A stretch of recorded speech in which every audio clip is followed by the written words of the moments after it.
Video చూసే ముందు జై శ్రీకృష్ణ అని కమెంట్ చేయండి. నెలకు 2 సార్లు ఏకాదశి తిథులు వస్తాయి.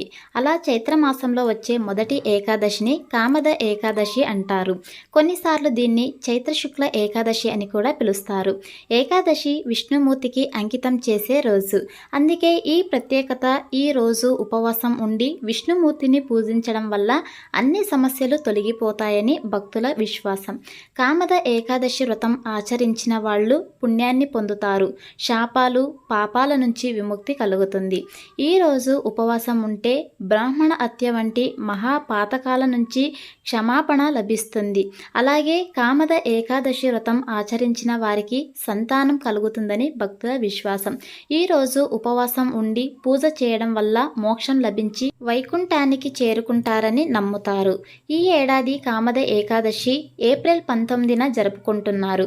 ఈ ఏకాదశి శుభముహూర్తం ఏకాదశి తిథి ప్రారంభం ఏప్రిల్ 18వ తేదీ సాయంత్రం 5:31 ప్రారంభమవుతుంది. తిథి ముగింపు ఏప్రిల్ 19 రాత్రి 8:04 వరకు. ఉదయం తిథి ప్రకారం 19వ తేదీ కామద ఏకాదశి వ్రతం ఆచరించాలి.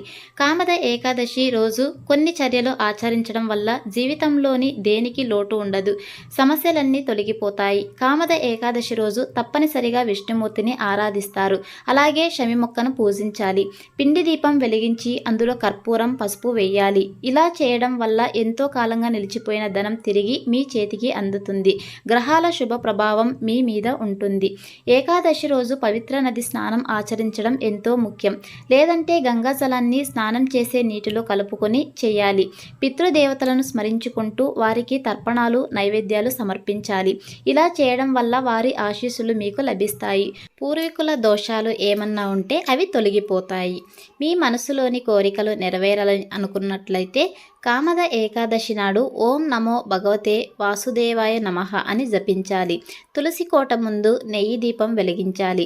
సాత్విక వస్తువులను తీసుకోవాలి. ఇలా చేయడం వల్ల మీ మనసులోని కోరికలన్నీ నెరవేరుతాయి. అదేవిధంగా 7 పసుపు కొమ్మలు తీసుకొని ఒక వస్త్రంలో చుట్టి విష్ణుమూర్తి పాదాల దగ్గర ఉంచి పూజ చేయాలి. తర్వాత డబ్బు నిల్వ చేసుకునే ప్రదేశంలో భద్రంగా ఉంచుకోవాలి. అలా చేయడం వల్ల మీ ఆర్థిక పరిస్థితి మెరుగుపడుతుంది. ఆదాయం పెరుగుతుంది. ఏకాదశి రోజు లక్ష్మీదేవి సమేత విష్ణుమూర్తిని పూజించాలి. కనకదార స్తోత్రం, విష్ణు సహస్రనామాన్ని పఠించడం వల్ల ధనధాన్యాలకు కుదువ ఉండదు. లక్ష్మీదేవి అనుగ్రహం పొందుతారు.